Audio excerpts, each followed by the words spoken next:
Okie dokie. I want to be able to see people. There we are. So, welcome back, or welcome if you were not here the first time. Glad to see you all. I'm going to move my camera here. There we go. Oh, bless your heart. I'm going to just begin with a couple minutes of recap if there were folks who are here today who weren't here last time. So how I really wanted to frame this conversation or these weeks of conversations was really around the questions of what, why, and how do we remember? How do we remember what's important to us? And this is, not just true religiously, but true in terms of families or, in terms of countries, all of those kinds of things. How do we remember the things that are important to us? And we do it in a number of different ways, any number of different ways. One of them is we recognize that there are significant folks within our family, whether that's a church family or our family of origin. We talk about Uncle Bob, but we may never talk about Uncle George because Uncle Bob was worth remembering, but Uncle George, more questionable. So we don't talk about him. So we do that. We have, so we do that religiously, and we call those people saints from the Latin sanctus. We talked about last time, we talked about how we've got precedent for this in Judaism, that there are holy days that Jews observe. There's a bit of every day that is sanctified by daily prayers, going back to the daily rituals in the temple. Then weekly, of course, for Jews, the Sabbath is as important as any other holy day. And so this sets it apart. It's a reminder that, that God created and God rested, and that gift is given to us of rest by God. And then certainly every year there are festivals every year. And we talked about Rosh Hashanah, the New Year, and Yom Kippur, the Day of Atonement. We talked about festivals that related to times that you would go up to Jerusalem, pilgrimage festivals of Passover, Pentecost, or the Feast of Tabernacles. Talked about how all of those could be linked to some sort of agricultural event, like the harvest or the new, when the flocks were, there were new lambs, or when the wine had just finally made it through its process of fermentation. All of those things had also religious connotations attached to them. So whereas Passover might agriculturally be related to the new lambs, religiously it was related to the Exodus and the Passover lamb and the slaughter of all of those kinds of things. So we remember in a variety of ways. And as I mentioned last time, there were folks in Judaism who were remembered as holy people. We know about them all the time, whether they're Samuel or Moses or Abraham, Isaac, Jacob, David. I was struck this week, the Daily Office Lectionary had Psalm 16 appointed for the day, and I was reading it in a different translation than the prayer book. And in verse 3, this translation said, "As for the saints who are in the earth, they are excellent ones in whom is all my delight." And so I looked up that word, what was translated saints, and it's the same word as kadosh, or holy, which was that word that became sanctus. The prayer book translates kiddushim, or the Holy One, as what is it? Godly people. So, you know, what might be obvious in one translation is less so in others. So, and then we ended really talking about, you know, what is it that Jews do in the ways that they remember? What are they trying to remember? And this slide, my father was a wandering Aramean, this whole point that they were called by God out of another place to be people. And that is just reinforced over and over again in so many of the practices, whether they're holy days or holy people that the Jews observe. We then moved into Christianity just a bit, and of course we'll spend most of the rest of the day and the rest of this time talking about Christianity. But Christians, following our Jewish forebears, you know, had a daily prayer rhythm. Early Christians were still Jews. They would go to the temple for sacrifices, perhaps in the daily prayers. They would participate in the weekly rhythm that they had done while as Jews, but they changed it a little bit by adding on that celebration of the Lord's Day, the day after the Sabbath, on the first day of the week when Jesus rose. So that day of recreation, or the day of Pentecost, it transcends the seventh. It's the 8th day. And so that became kind of part the ground for the weekly rhythm for Christians, centered on the Eucharist from the earliest time. We see that foregrounded in the New Testament. We know too from other really early Christian documents that whereas Jews would fast on Mondays and Thursdays, the Christians decided that they would fast on Wednesdays and Fridays. But still, this regular point of fasting and prayer emerged out of Judaism, taken over by Christians and shifted just a little bit.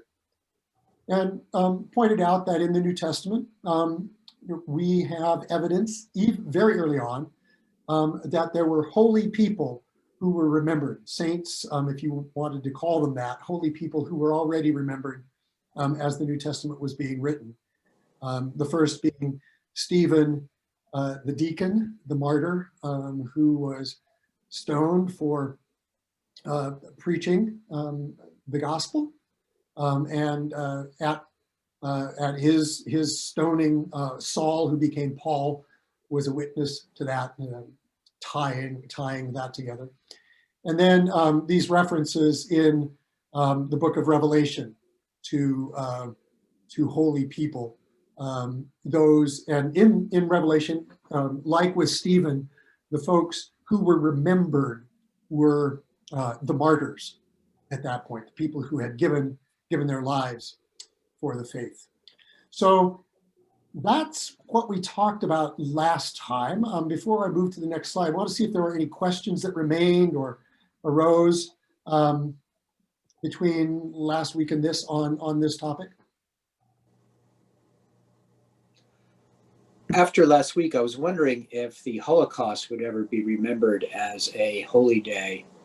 The freedom or the liberation of the detention camps, the end of World War II, as a holy day for the Jews.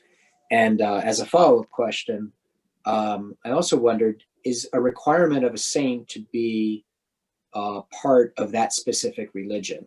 For example, to use the Holocaust example, could Schindler ever be a saint? I believe he was a Catholic, but could he be a saint of the Episcopal Church? Oh, two very good questions. Certainly, I don't know whether or not the Jews would consider it a holy day in quite the same way that some of the other major feasts or festivals of Judaism are. Certainly, it's not in the Bible, but there is a day, Yom HaShoah, that is the day of the Holocaust. That is a remembrance. And then there are a couple of other days, Tisha B'Av, the 9th of the month of Av, Jewish month of Av, that relate to the destruction of the temple. So there are some days of mourning, not necessarily feast days or certainly not festivals. So I don't know if all Jews observe those days in the same way that all Jews would observe Passover, or whether that's some, the Orthodox, there are some things that like Reform and conservative Jews do that Orthodox don't do. And so I just don't know whether Yom HaShoah is one of those days that the Orthodox would observe. As far as Schindler, that's a good question. And he, as far as I remember, there are, I can look this up. I'll see if I can remember to look this up. There are mentions of the righteous, that the Jews remember the righteous, and Schindler would be one. Those folks who sheltered Jews during World War II and things like that were sort of grouped together as the righteous. We have in the Episcopal calendar, in one of the very, very, very late iterations, so we won't get to it for a while, there is a day, and I didn't even look to see who all it included, but there was a day for the righteous ones. And I'm not sure who the righteous ones are, because I just saw it listed in the line of the calendar. And again, this is in the most recent iteration, so it's kind of 2018 iteration. So like I say, we'll get to that later. But clearly, the Jews remember Schindler and others who were part of the, I don't want to say the salvation, but helped preserve certainly some Jews during that time. Mm-hmm. Now, when it comes to folks outside religious traditions in other ways, we'll address that a bit when we start talking about the Episcopal Church's calendar. Certainly we inherited a calendar. We'll get to that a little bit later today, I think. We inherited a calendar of saints that goes way back, many of whom were sort of considered Roman Catholic, but they were part of our tradition until, the Reformation. But since the Reformation, and when we established one of the first calendars in the Episcopal Church, we began including people who weren't necessarily Episcopalians. So Martin Luther's in our calendar, as is Martin Luther King. So we have broadened that beyond, and we'll talk about that as we go along. But we've broadened the criteria beyond, do they have to be Episcopalians? So that's kind of maybe a longer answer to your question, but that was great. Thank you. Mm-hmm. Any others before I move along?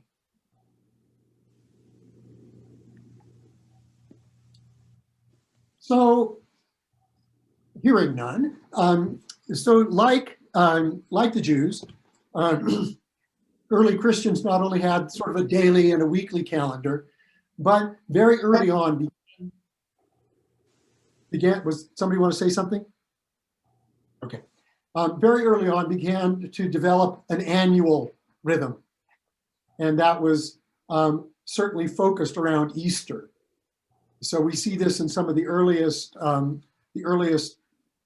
documents that we have after the New, this sort of annual celebration of Easter. And the practice of Christian initiation, that is baptism, became associated with Easter very early on. And so this preparation for initiation into Christianity, became part of the pre-Easter observance. So this preparation with prayer and fasting for baptism at Easter. And so we see the beginnings of what became the Lenten fast, and that period of preparation. If you remember the things that the priest says at the beginning of the Ash Wednesday service. There's usually, in early times, we did this by a period of prayer and fasting to prepare for the Easter feast. It was also a time when people who had been separated from the church sort of came back in. So there was this penitential, but it all focused on Easter, this season of preparation. And then after Easter, since Easter was the king or the queen, depending on who you're talking about, of seasons, there were a number of things that no longer, that it was a period of celebration. As a former colleague of mine would say, we are compelled to feast during Easter. And so kneeling was forbidden. That is one of the decisions. It happened before this. It was just ratified at the First Council of Nicaea, is that kneeling was prohibited during Easter. Fasting was prohibited during Easter. So you don't do those things. And Eucharist was also celebrated during the week rather than just being reserved for Sundays. So this big annual cycle began around Easter. It stretched one direction before Easter and stretched the other direction after Easter. But at that point, early on, the celebrations, even though the annual celebrations, were really only Easter. Nothing else arose for some time. But what did arise was this continuation, if you want to call it, of the honoring of martyrs that we saw hinted at, or not even hinted at, mentioned in the book of Revelation, and also the recollection of Stephen. And the first real evidence that we have of this is found in a book or a treatise or whatever called The Martyrdom of Polycarp. Polycarp was the bishop of Smyrna, which was up in Asia Minor, and he was martyred at 156. So 100 plus years after Jesus's death. And he was, and so what we see with him is this practice of local martyrs. Martyrs in your own church would be honored. And often that place of honoring them would be at the place of where they were martyred or where they were buried.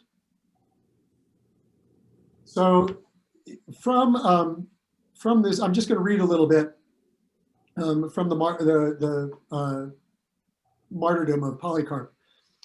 It begins, "This then is the account of the blessed Polycarp, the 12th one that was martyred in Smyrna, also including those of Philadelphia. Yet he occupies a place of his own in the memory of all men, insomuch that he is everywhere spoken of by the heathen themselves. He was not merely an illustrious teacher, but also a preeminent martyr, whose martyrdom all desire to imitate, as having been altogether consistent with the gospel of Christ.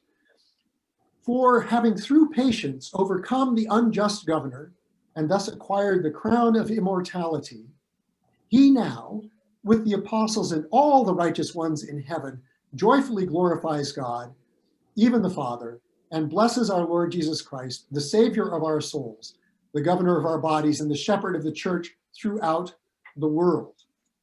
So clearly the memory of these people was preserved.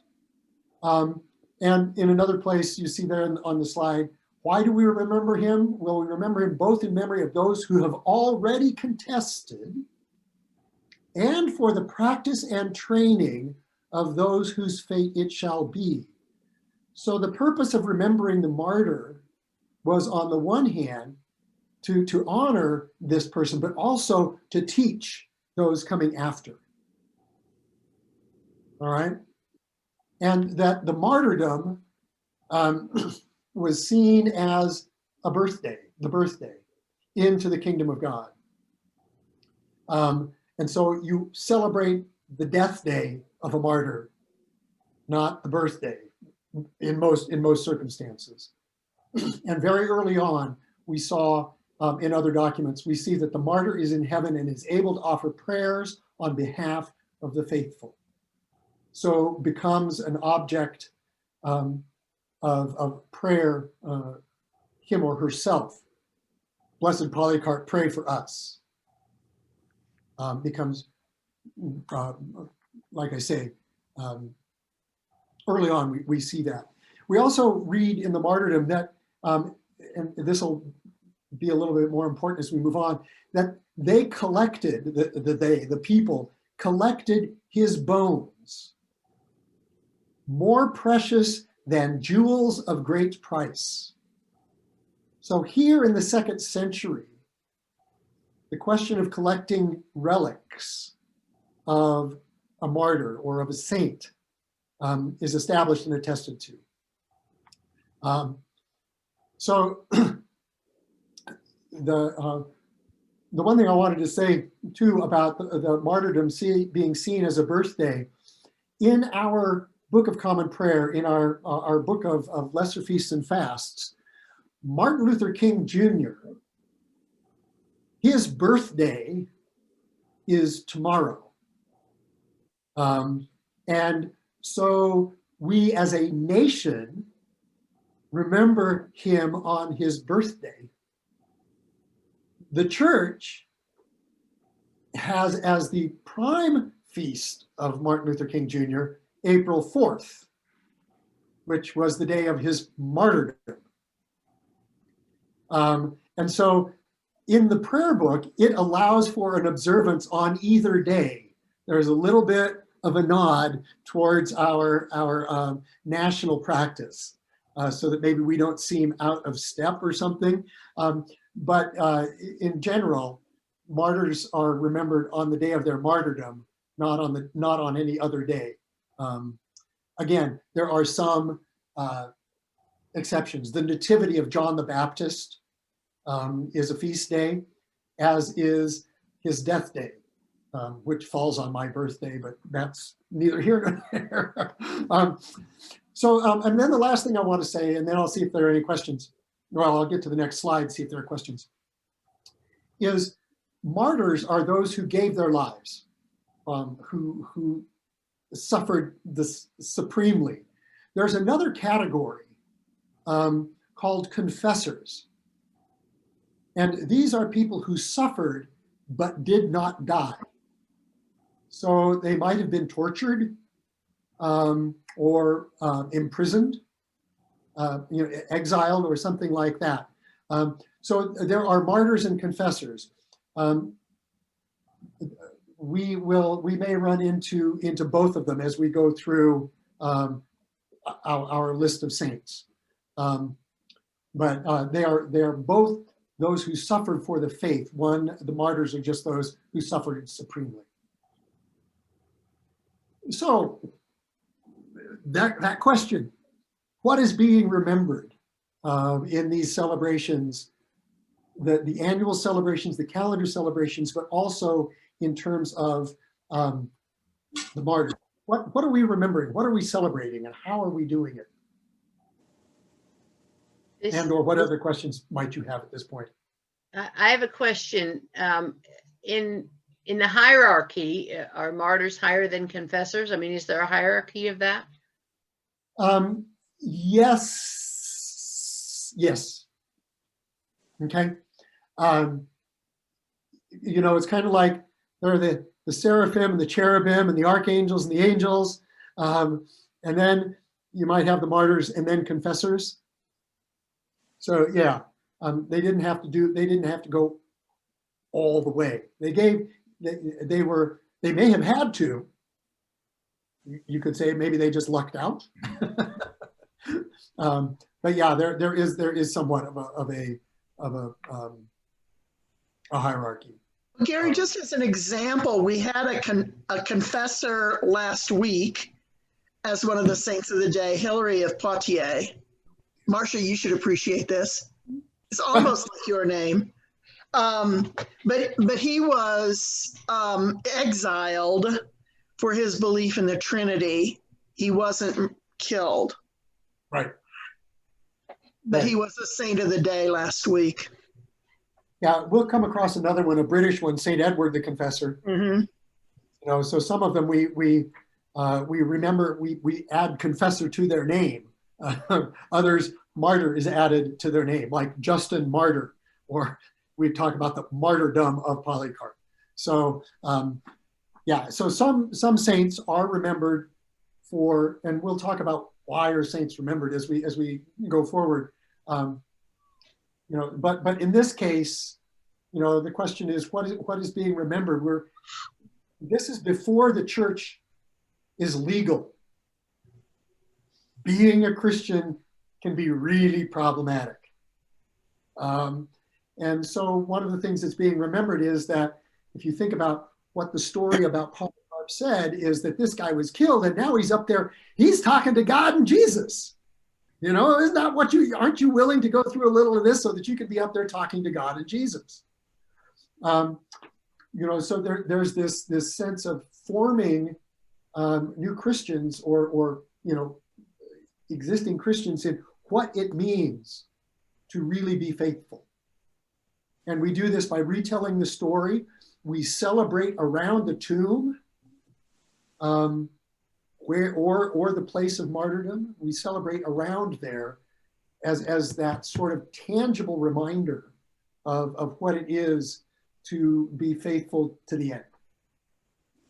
Okay, so here's what's being remembered and how and why we're doing that. Any other questions before we move along? It's like On the how they are remembered, have you ever seen the relics in European Catholic cathedrals? It's quite creepy. They have these bones and these glass sarcophaguses or coffins right there on display in the cathedral. Yeah. With crowns of jewels and garments of jewels, yes. Yeah, we'll get there. We'll get there. so Elaine. we're celebrating their faithfulness and their courage. And, you know, it strikes back to me as, you know, very similar to when the Jews retell their story of the Passover, or they retell their story of the Hanukkah lights or whatever. We tend to get a little snippet on the saint, you know, but it's really about retelling a story. We've just got the Reader's Digest version now. Right. Yeah, and you know, I have they're at home right now, but I have a couple of books that are sort of, you know, the saints, and this is bigger or more than the Lesser Feasts and Fasts, you know. But again, you're just getting a little snippet. You get more in Wikipedia than you get in those books of the saints, you know. And reading through Wikipedia, some of those articles are pretty good. They are pretty good. So yeah, you're absolutely right. Well, in the early part of the 4th century, a page in Christian history was turned. Just a second. A significant page was turned when the Emperor Constantine at the Milvian Bridge had a vision and went forward with his banner saying, "In this sign conquer." And he went forward and won because of his, as he thought, his faith in Christianity. And so all of a sudden it was no longer illegal to be Christians. That changed a couple of times in the next 100 years, but for the most part, Christianity was legal. And so what happened was that the daily office, the daily rhythm of daily prayer became much more common. At the same time, there was a rise of monasticism, people thinking that the best way to be faithful was to remove themselves from a society that was becoming perhaps increasingly corrupt. And so some of these monks, not all, but some of them, were seen as confessors. In other words, they gave up a normal life and suffered that loss for the sake of God. And so some of these monks, sort of in the hierarchy, if you want to call it that, gained that status of confessor. So it was sort of a living martyrdom by giving up what might be a normal life. And so we'll see that as we remember the monastics as we go on.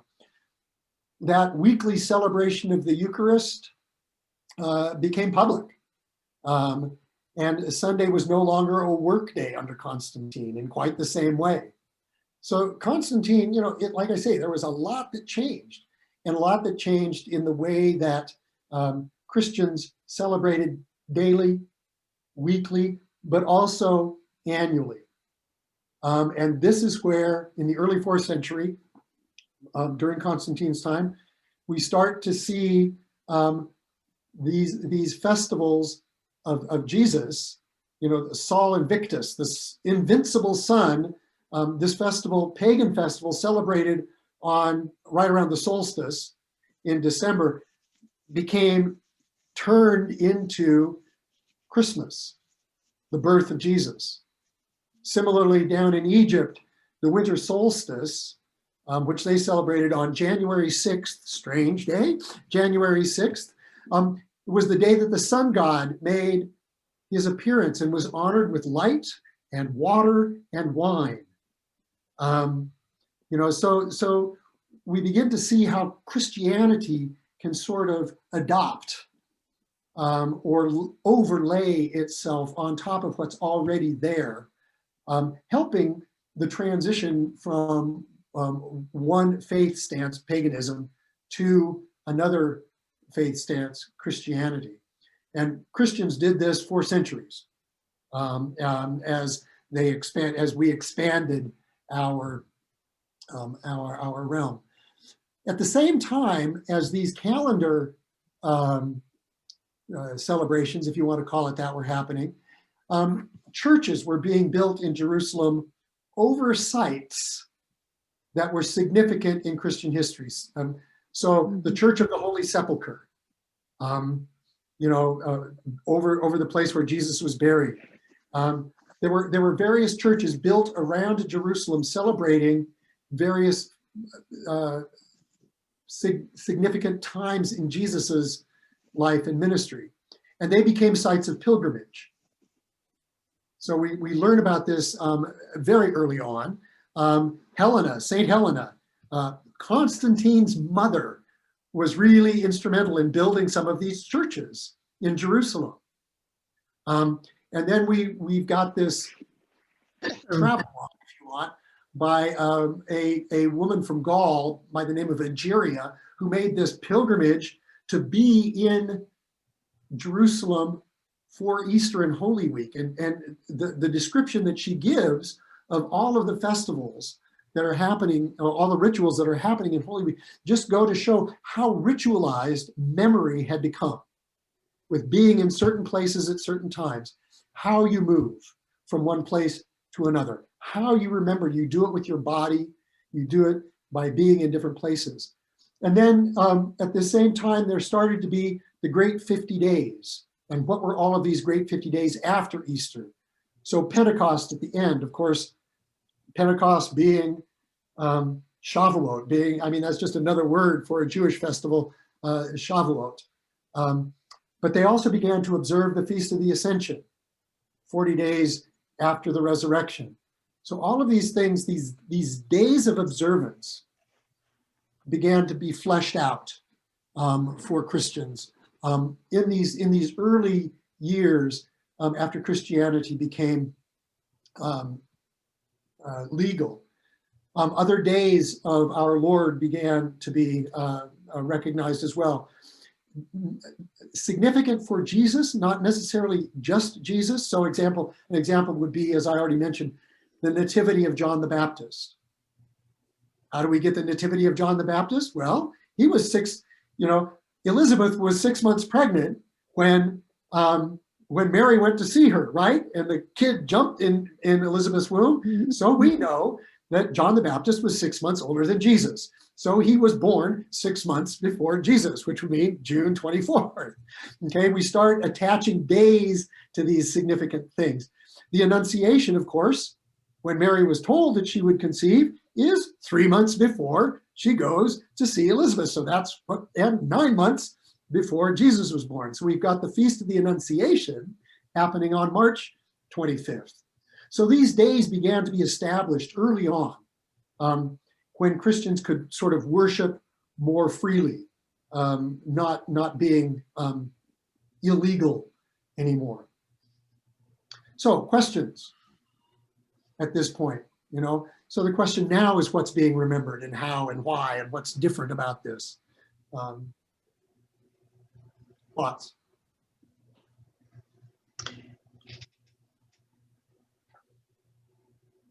No? Mary, just shout it out. I think there's a significant point that maybe in getting to Constantine we missed, which was the point at which you didn't have to be martyred. That is, it was possible for you to deny your faith and come back to the church. Uh-huh. And that made a difference, I think, in how many people got martyred at that point, a little bit. So Yeah, and that became a real problem for them who wanted to get back in. right. You know, and so yeah, you're right. You could deny your faith, but then when it became okay to be a Christian again, what happened when you wanted back in? Yeah. And they would point to the martyrs and the confessors saying, "These people went through it. Why should we let you back in? You wimp." And that would have been one of those points of penitence and preparation or re-preparation that would have been a part of the Lenten significant. Reacceptance, but Yeah, the fact yeah. that you could be made it possible for you to run instead of stand your ground, which I very much appreciated when I heard about it, because it seemed like people were sort of lining up to have the opportunity to be martyred up to that point, and I didn't like that. Yeah, there's a, I don't want to say dispute, but I'll say that among scholars, there's a school that says that there are a whole lot fewer martyrs than we often think there were. Yeah. And that there was hay to be made by multiplying the number. Yes. And that may get to a little bit to your point there, that the numbers may have been I lost the word, exaggerated Yes. for its own purposes. Presentation on PBS this winter, and I don't remember exactly when, but a theory that the Christians who went to the Colosseum were willing to go because they would be killed and they would go to heaven. So it wasn't as if it was mass, rebellion against the Romans. And I thought that was kind of interesting. I think it was a piece on Nero too. But I think that what's being remembered is how you get to heaven, and people who work to try to get people to have everlasting life, which when you think about the fact that most folks couldn't read or write, and these stories were the way that they knew each other. This is the oral tradition. Yeah, some of them got written down, but it's still the oral tradition. And that was always important, even at this time of history. They're still under the Roman Empire. Right. So Constantine. So you're telling stories in certain places with certain rituals. All of those things Right. tend to expand what's going on. Right. My My other question is there a need in adopting to the Roman Empire to use the saints to replace all the gods that are going to be lost? Yes. Yeah. So similarly to celebrating the saint on the site of the saint's martyrdom or burial, a lot of them got associated with sacred sites of Pan, or some of these other pagan gods. Yeah. So not only is the calendar taking over calendar, but holy sites are taking over holy sites. Right. And so churches being established in Roman temples and cleansing them and repurposing them, for example. Same thing, so you with the Hagia Sophia, the holy wisdom that in Istanbul or Constantinople being taken over by the Muslims, not necessarily turned into a mosque that was right next door, but taken over and repurposed. And so this helps. On the one hand, it says we're in control now. My God's stronger than yours, but it also helps other people sort of make that transition on their own a little more easily because it's something that they're more familiar with. And it would also be a happened- permanent thing, wouldn't it? In that you had a site that was bringing tourists or pilgrims. You didn't want to lose that cash. Right. And the Exactly. Pantheon in Rome was repurposed from a Roman temple to a Christian church. Right. So it's 11 o'clock. I want to do two things and then we'll stop. I just show you where we're going next time, and then bring to your attention something that you may want to jump onto relatively soon. So there you go, Mark. I could have found a picture with some bones, but in the Middle Ages, things get a little bit more elaborate. And the nature of saints and worshiping around saints changes. And so before we move into the Reformation thing, I want to talk about how you become a saint, what that process looked like before we move into the Reformation, where things changed again. Another door was opened or another page was turned. So we'll get into the Reformation next time, including the Reformation in England. And we may get to the United States or in America, but this was as far as I thought we might get today. But the thing that I wanted to point out is that every Lent for the last few years, there has been this thing called Lenten Madness that has sort of taken the place of March Madness in the basketball world. And it goes through 32 saints to figure out who gets to be the golden halo. And we sort of did this a couple years ago here at Good Shepherd. I think they did it a few years before that. But these materials are available. If you're interested, I will next week. They're available through Forward Movement Publications, and so it's just forwardmovement.org, I think. And you can get the saintly scorecard that has the biographies of all of these people. And I have to say, as I was looking through this list, there are a bunch of folks on this list that are not in the Episcopal calendar. So just to sort of full disclosure that the Lenten Madness people have expanded the calendar beyond the Episcopal Church, clearly, including beyond the Episcopal Church's official calendar. But this is kind of a fun thing that happens during Lent. Also, you can sign up to get your daily email about the battle of the day between saints. Yeah, and what you do, you vote. So, for example, in the upper right-hand corner, you'll see that the battle between Albert the Great and Leo the Great. And you can decide which one you think is the greater. And this vote shows up online, and then the next day they say, well, Albert the Great will be part of the Saintly 16 and will go up against one of the Theodoras. And they move through this, and it's a whole lot of fun.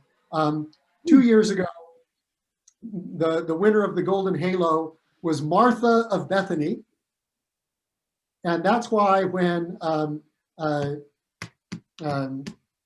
lost her name, head of the Marthas, our head of the Marthas, Is Marjorie still? Oh, Marge. Marjorie Lowe, she was head of the Yeah. Marthas. When she left the vestry, I gave her a mug that had the Golden Halo on Martha Oh, for her going away. Good, good, good. For that. So anyway, if you go to, well, look right there, it says 2021linadmis.org. You can go and you can get all of the swag you want. And we may play with this during Lent as well. So I will thank you all. We've got to go get ready to do the next service. And we'll see you next week. Have a good week. Have a safe week. Avoid downtown Denver on Wednesday. Yep. You can. Be safe and pray. Pray. Yes, All right. right. Take care, y'all. thank you.